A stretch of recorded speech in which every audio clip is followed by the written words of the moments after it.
Essência.você, seu encontro semanal favorito. A apresentação, Suzy Caetano.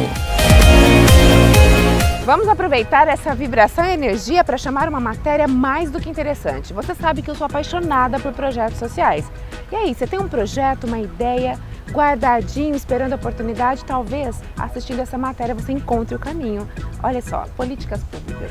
O procedimento é conhecido como estético, mas antes de mais nada é uma grande solução, bichectomia. Dupla de peso, sempre trazendo novidades, informações importantíssimas na área da saúde, em especial obesidade e cirurgia bariátrica. O assunto hoje é sério. Síndrome de dumping, você sabe o que é? Acompanhe. Como é bom falar de cultura nesse programa que fazemos com tanto carinho, especialmente para você. Vamos falar da essência da cultura e para isso recebemos com muito carinho Maria Eugênia Biffi, que é advogada, mestre em políticas públicas e vai nos contar um pouco mais sobre o quanto a cultura pode ser transformadora. Bem-vinda ao Essência.você. Obrigada pelo convite. E, na verdade, para mim, a cultura ela é transformadora também porque ela mexe muito com o cotidiano das pessoas. A cultura não é só o momento da arte em si, ela também é o momento da arte. Mas ela é educação, ela é a forma de trato para com o outro. Ela está no nosso dia a dia, né? Ela está enraizado no nosso cotidiano. Então, falar de cultura é falar de vida, falar de sociedade, falar do bem-estar e de promover o bem, né? Eu quero dar ênfase ao relacionamento, o quanto a cultura permeia os relacionamentos. E a gente consegue homogeneizar, a gente consegue harmonizar e ainda assim respeitar a cultura de todo mundo, né? Agora, quanto a sociedade está desperta para a importância, para a relevância, quanto isso é real para todo mundo? Na verdade a gente tem assim que conseguir dividir a cultura pelo menos em dois blocos, né? A cultura que é essa nossa cultura do cotidiano também e como nós podemos fazer para fomentar a cultura em si por meio da arte, da conscientização, da educação no dia a dia também. Então eu acho assim, a sociedade ela está preparada, só que ela conhece muito pouco alguns mecanismos que o próprio Estado hoje, que o Brasil de maneira geral, tem para fomentar isso em nós. Toda a nossa base educacional muitas vezes tem algumas falhas no que diz respeito a essa conscientização crítica para com o próximo, que tem a ver com a ideia da essência da cultura, né? Então, a sociedade em si, ela busca a cultura, mas ela conhece muito pouco de como alcançá-la. Então, eu acho que aí a gente precisa trabalhar um pouquinho melhor isso. O acesso, os caminhos. Exatamente, né? Muito bem. Em assuntos teoricamente distantes da cultura, como, por exemplo, economia, política, qual o papel da cultura?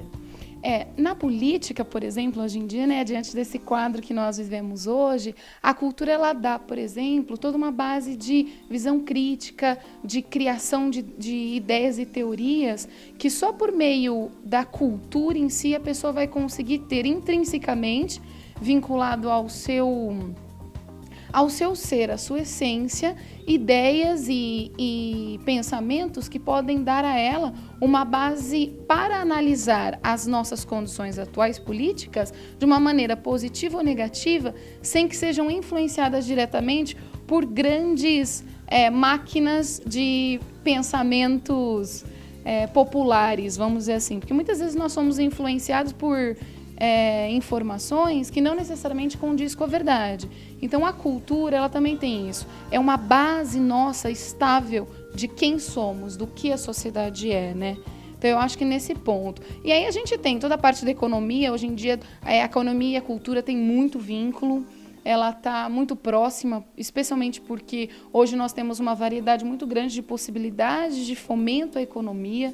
E dentre elas existe toda uma questão de uma consciência social coletiva, onde a gente pode fomentar ideias de bem que tem muito a ver com quem somos. E o quem somos a gente está falando de cultura, querendo ou não, né? Com certeza. A doutora foi delicadíssima, mas a gente precisa falar, sim, na tua resposta anterior, em manipulação. A cultura nos livra dela e por isso, só por isso, deveria ser inserida totalmente em quem somos, não é? Na verdade, essa consciência crítica, ela tem bastante disso. Ela vai, de alguma maneira, nos fortalecer sobre a base do que realmente acreditamos e não necessariamente ficar tão flexíveis a determinadas manipulações, realmente. Então podemos dizer que ao buscar acessar a cultura, ao buscar acesso pela cultura, eu posso formar uma outra visão, um pouco mais crítica, e deixo de ser quem sou na política, por exemplo, para ter uma visão melhorada, ampliada? Sim, sim, sem dúvida. Você pode até não deixar de ser quem você é, mas você com certeza vai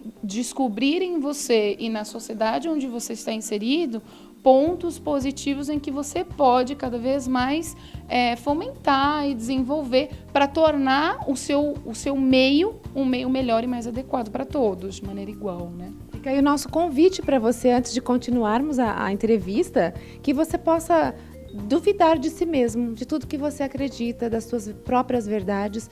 E a gente tem muito, com as redes sociais, muitas manifestações com base em desinformação. Eu fico impressionada como as pessoas defendem, hasteiam uma bandeira que nem é sua, com base em falácias, né? Não vão pesquisar, não vão buscar. É mais fácil pegar a informação e ir passando adiante. Nós não somos papagaios. A gente precisa entender do que está falando e a qual causa a gente se abraça, se agarra, sabe? Então fica aí nosso convite para você, não é mesmo, Maria Eugênia? Importante isso. É isso mesmo. E especialmente essa questão das mídias sociais, de maneira geral, a gente vê que as pessoas propagam determinadas informações que não checam as fontes, né, inicialmente. E depois, mesmo que as fontes sejam verídicas, a gente precisa entender qual é o tipo de discurso que está por trás dessas informações.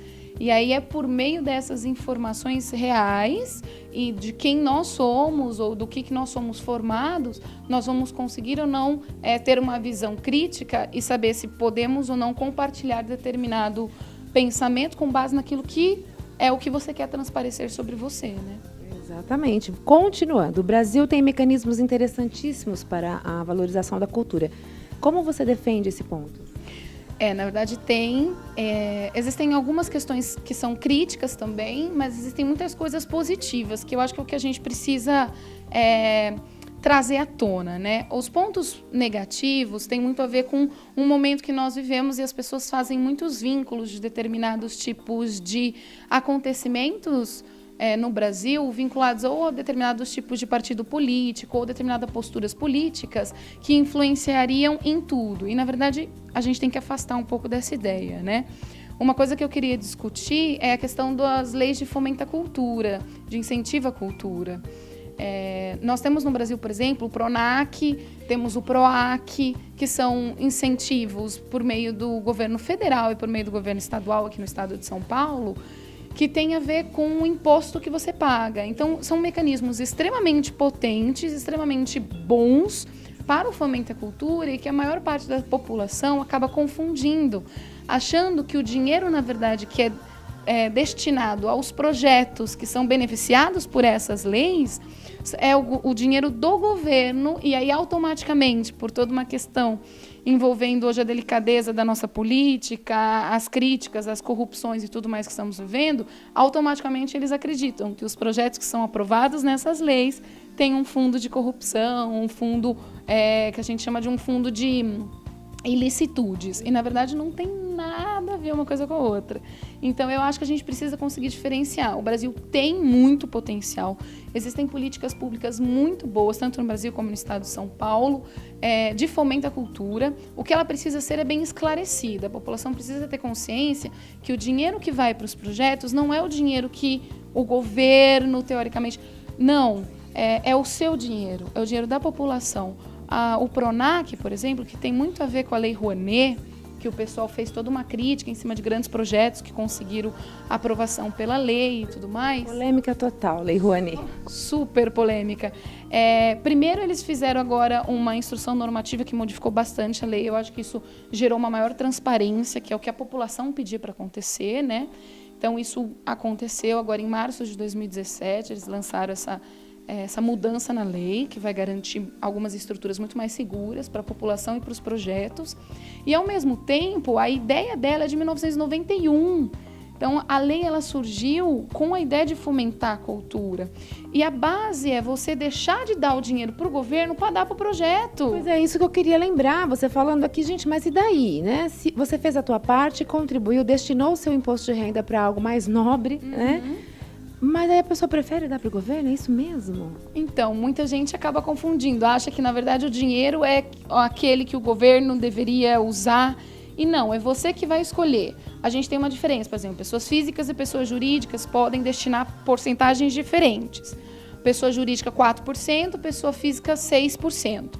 Então, do valor que você vai pagar de imposto de renda, você pode destinar 6% para um projeto.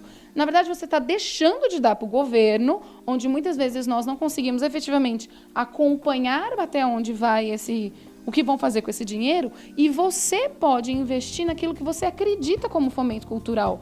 Devem ter projetos na região onde as pessoas ficam que com certeza necessitam dessa destinação. E quantos deles não saem do papel por falta de incentivo? Claro, a execução fica muito complicada, porque eles precisam conseguir o dinheiro para conseguir executar as atividades. Então, eu acho que esse ponto é um ponto que a gente precisava esclarecer um pouco melhor para a população, porque mecanismo tem. A população só precisa saber como usar. Outro convite para você. Você sabe o tanto de convites essenciais que a gente gosta de fazer para você. Pode observar que todos eles causam um impacto positivo na sua vida e na das pessoas à sua volta. Então, olha só, dá uma olhada para o teu imposto de renda com mais amor, carinho e responsabilidade. Vai dar muito certo. Agora, continuando. Como membro da Rede Internacional de Jovens Ibero-Americanos, eu quero que você responda agora como o jovem pode mudar a sociedade, para a gente fechar essa entrevista, que por mim ficaria 1 hora. É verdade. Na verdade, a Rede de Jovens Ibero-Americanos é uma rede internacional composta por 22 países ibero-americanos. E a nossa principal ideia, a nossa principal função é executar e elaborar políticas públicas para o empoderamento da juventude, né? Então, no nosso dia a dia prático, a ideia de dar à juventude o papel de protagonista da sua própria história é o que a gente busca. E a gente busca tanto isso por meio da cultura, que é a participação dos jovens em peças de teatro, a ida em musicais, em participação que tenham a ver com museus, exposições, uma participação ativa na presença dele, quanto ele na elaboração desse tipo de projeto, desse tipo de postura, isso dentro da cultura. E aí, automaticamente, como a gente iniciou, a cultura ela reflete em outras coisas. Vai transformar. Ela transforma. Então, isso a gente já consegue por meio da educação, uma participação mais ativa do jovem, o empoderamento dele com relação ao ser um porta-voz dos seus próprios direitos. Então, isso tudo a gente vai acabando transformando e empoderando a sociedade jovem para que ela, quando ocupe determinados espaços, ou na vida política ou na vida civil, que ela tenha garantido os seus direitos e possa também exercê-los com total tranquilidade, né? Olha, eu posso falar disso na prática. Eu tenho 3 jovens em casa, 19, 18 e 16. E eles são agentes de transformação por onde passam. É impressionante como isso pode ajudar. Eu tenho certeza que o acesso à cultura foi fator determinante. Então, se você tiver jovens aí que você conhece, pode incentivar, não apenas destinando muito melhor o seu imposto de renda, mas também incentivando o jovem a acessar mais cultura no cotidiano, faça isso, seja você também um agente de transformação nessa sociedade que é nossa. Muito obrigada, Maria Eugênia Bife. Muito prazer falar com você, eu adorei. O prazer foi meu e fico à disposição sempre que precisarem. Obrigada. Obrigada a você. Imagine um lugar onde a beleza acontece.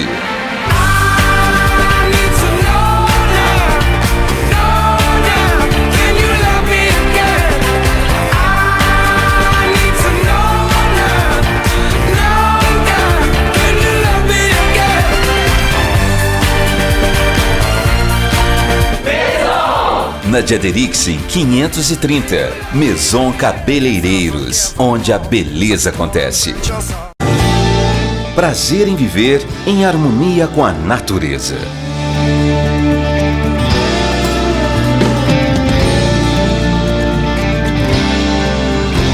Pousada Babilônia, no coração do Parque Nacional Serra da Canastra.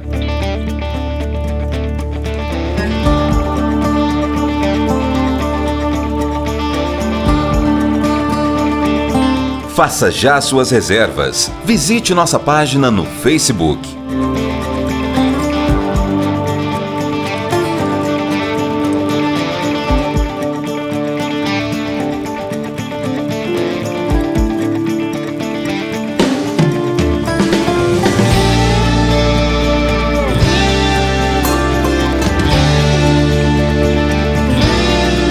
Pousada Babilônia, uma experiência inesquecível na Serra da Canastra. Pizzaria Bella Capri. O que você procura ao sair do conforto da sua casa? Ambiente agradável, qualidade no atendimento, sofisticação e excelência em sabor?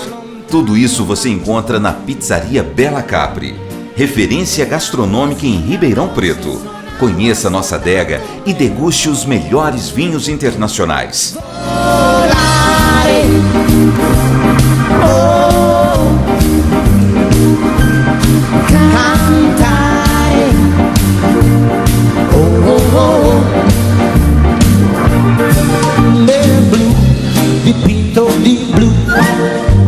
Felice di stare lassù.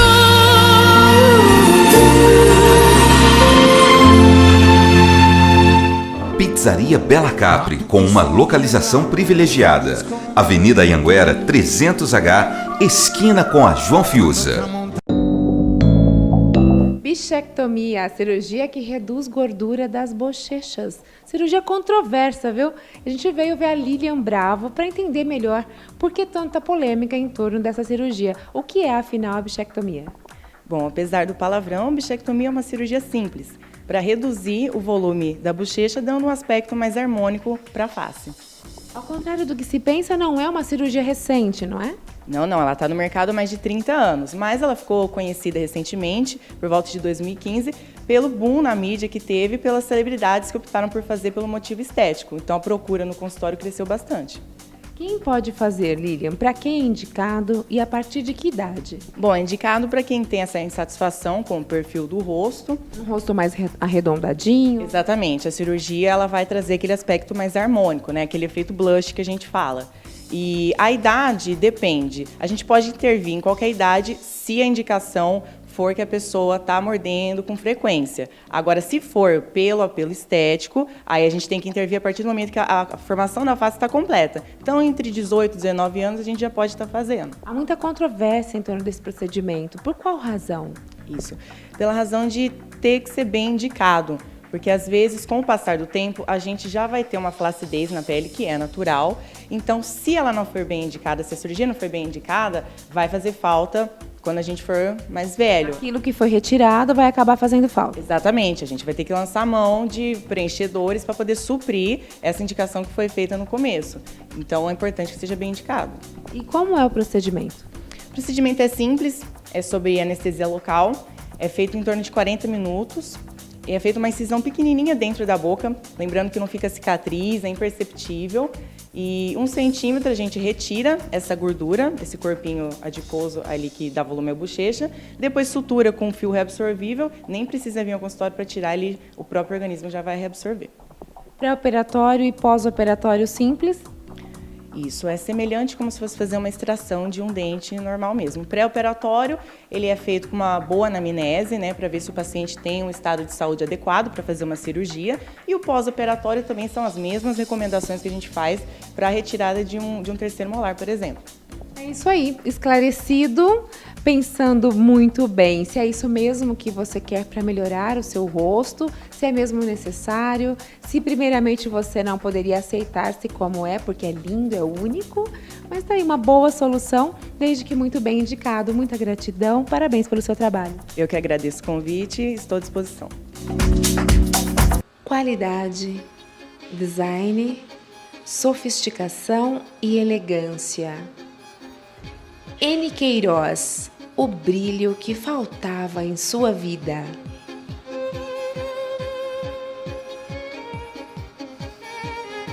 Desejos, presentes, oportunidade e realização.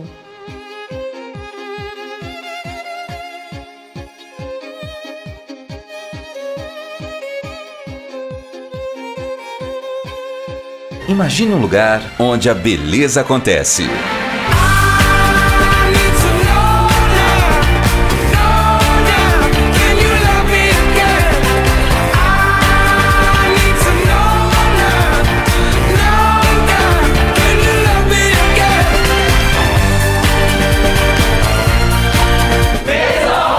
Na Diaderixin 530, Maison Cabeleireiros, onde a beleza acontece. Pizzaria Bella Capri. O que você procura ao sair do conforto da sua casa? Ambiente agradável, qualidade no atendimento, sofisticação e excelência em sabor?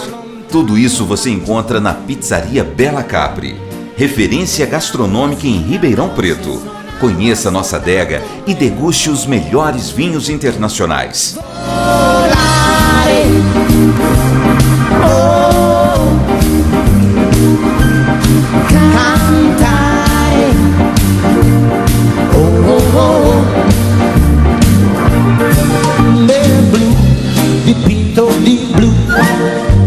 Felice di stare lassù.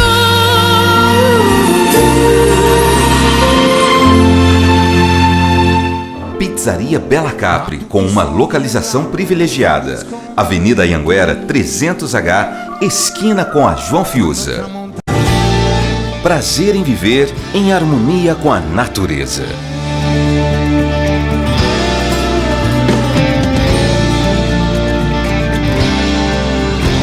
Pousada Babilônia, no coração do Parque Nacional Serra da Canastra.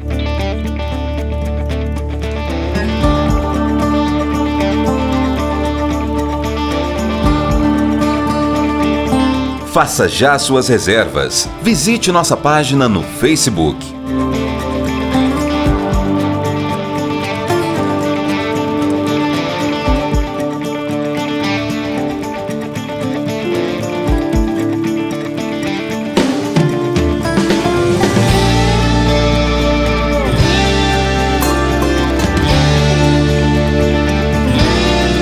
Pousada Babilônia, uma experiência inesquecível na Serra da Canastra.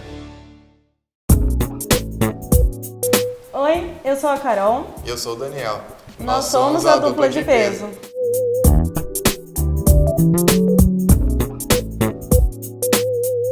Hoje nós vamos falar sobre algo que é muito pouco conversado para quem vai fazer cirurgia ou pretende fazer cirurgia bariátrica. É a chamada síndrome do dumping. Você sabe o que é a síndrome do dumping, Carol? Vou explicar. A síndrome de dumping ocorre mais ou menos em 1/4 dos pacientes que fizeram a cirurgia bariátrica e geralmente essa síndrome está associada a uma alimentação errada, com consumo muito alto de alimentos que têm muito açúcar e muita gordura. Isso mesmo. O dumping, na verdade, é quando uma pessoa come errado. Então ela ingere muito açúcar ou muita gordura, como a Carolina comentou, e isso causa umas alterações no organismo. A pressão cai e a gente tem uma descarga de muitos hormônios no organismo, como a adrenalina. E isso causa uma série de reações no organismo da pessoa. Ela passa mal e sente sensações muito diferentes. Os sintomas geralmente são um mal-estar muito grande, náuseas, vômitos, pode chegar a ter diarreia, tremores, a visão fica escurecida e pode também chegar a ter desmaios. Isso, e por incrível que pareça, a gente gosta quando isso acontece com os pacientes, porque isso impede com que eles comam errado. Então é sempre bom que isso aconteça, não é porque a gente é malvado, mas é porque isso vai garantir com que as pessoas fiquem com a dieta adequada. O que a gente faz para evitar, então? O dumping é evitar esses alimentos que nós já citamos, evitar os alimentos que têm muito açúcar, também o açúcar de adição, e evitar os alimentos muito gordurosos e também o óleo em excesso para preparar esses alimentos. Mas podem ficar tranquilos, não é para sempre e não é todo tipo de doce que causa esse problema, não é mesmo, Carol? Exatamente. Tem pacientes que têm a síndrome de dumping logo após a cirurgia e passam a não ter mais a médio e longo prazo. E tem aqueles pacientes que não têm a síndrome de dumping após a cirurgia e passam a ter depois. Então é importante sempre manter o acompanhamento com o seu médico e nutricionista e ver quais são as suas intolerâncias ou tolerâncias a certos alimentos. O doce não é estritamente proibido, mas ele deve ser bem controlado para evitar o reganho de peso lá na frente, depois de muito tempo de cirurgia. Isso mesmo, continue mandando suas dúvidas, perguntas, acesse a nossa fanpage, que a produção vai encaminhar essas perguntas para a gente e a gente vai poder estar tirando isso o quanto antes. Até mais! Até logo, pessoal! Eu vou indo, mas é nas redes sociais que ficamos juntinhos até o nosso próximo encontro. Facebook, Instagram e o portal essência.você. Vamos embora! Super beijo, amor, luz e paz.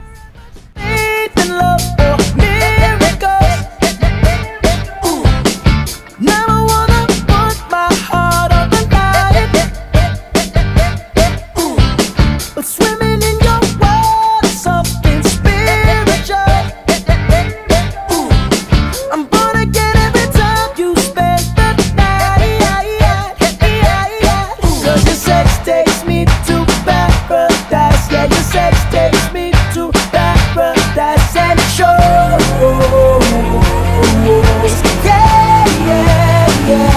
'cause you make me feel like I've been locked out of